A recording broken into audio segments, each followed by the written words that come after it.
Another Eurozone country might need a financial bailout soon.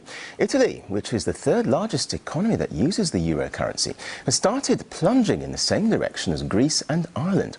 It comes as fresh protests sweep across Europe, with people angry at facing tough cuts to pay for it all.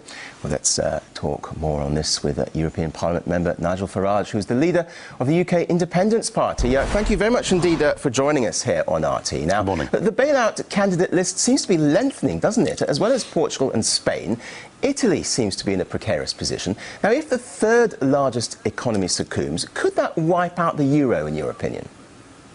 Well, of course it could, yes. I mean, Spain's a big economy, Italy's even bigger.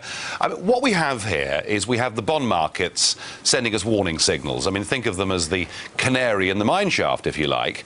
I'm not saying that the bailout crisis will extend to those big countries, but it just could.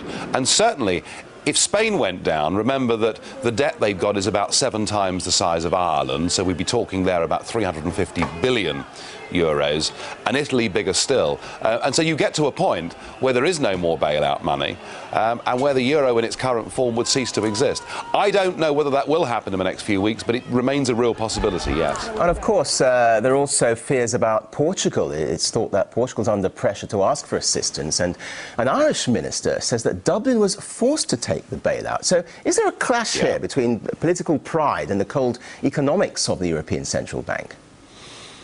Well, I don't know. I mean, the cold economics of the European Union's response to the banking crisis since 2008 has been that every single bank and every single loan and guarantee must be backed up by governments. Now, if you look at countries like Iceland, where they decided to let some of their commercial banks go bust, you see countries that are now beginning to recover. So that was the decision that was taken back in 2008. So in the case of Ireland, the government had to stand behind banks that had made some very unwise loans, and banks that had been operating within the Eurozone, which of course Ireland was never suited to. So the point is this: whatever we do, let's say that the contagion doesn't go any further than Portugal. Let's say the bailout funds aren't exhausted. That isn't the end of the problem, because what you've now got are countries like Greece, Ireland and potentially Portugal, who are trapped inside an economic prison that is called the euro, for which they are not suited. And believe you me, the bailout that Ireland saw last week is not the end of the matter. I suspect that things in Ireland economically will be very much worse in 2 years' time than they are now. OK, but in fairness, the European Commission President said on Sunday that the Eurozone isn't to blame for Greece and Ireland's problems, and that things could have been much worse without the euro. Isn't there some truth in that?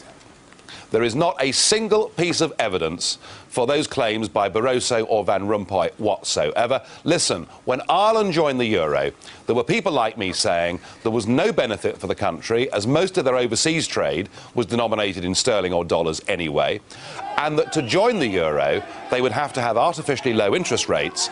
And for the first 7 or 8 years of their membership of the euro, Irish rates were 3 to 4% lower than they would have been had the Irish kept the punt. And what that meant was that the property boom became the most massive speculative bubble, and that's why the bust is as bad as it is. And now Ireland finds herself in a euro where Eurozone interest rates are going to head up over the next couple of years at the very moment that they're trapped inside a deflationary downward spiral. All right, well, has been a catastrophe. Let me just interrupt you there, if I may. I mean, if you look at the case of Britain, then, as an EU member, signed up to take the benefits of European harmony, isn't it right that they chip in when times are hard? You can't have your cake and eat it, can you? Well, let's examine what these benefits are, shall we? I've been here for 11 years as an MEP, and I'm still struggling to find them.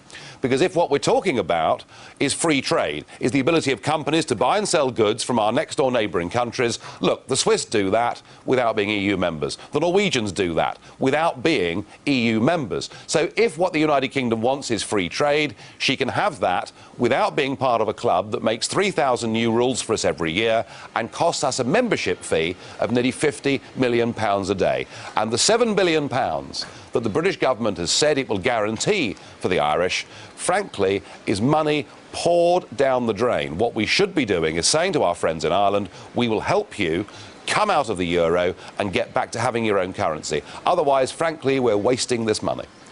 In a wider sense, though, the global recession would have affected all nations anyway, surely. Isn't it better that Europe acts as a group instead of trying to struggle individually?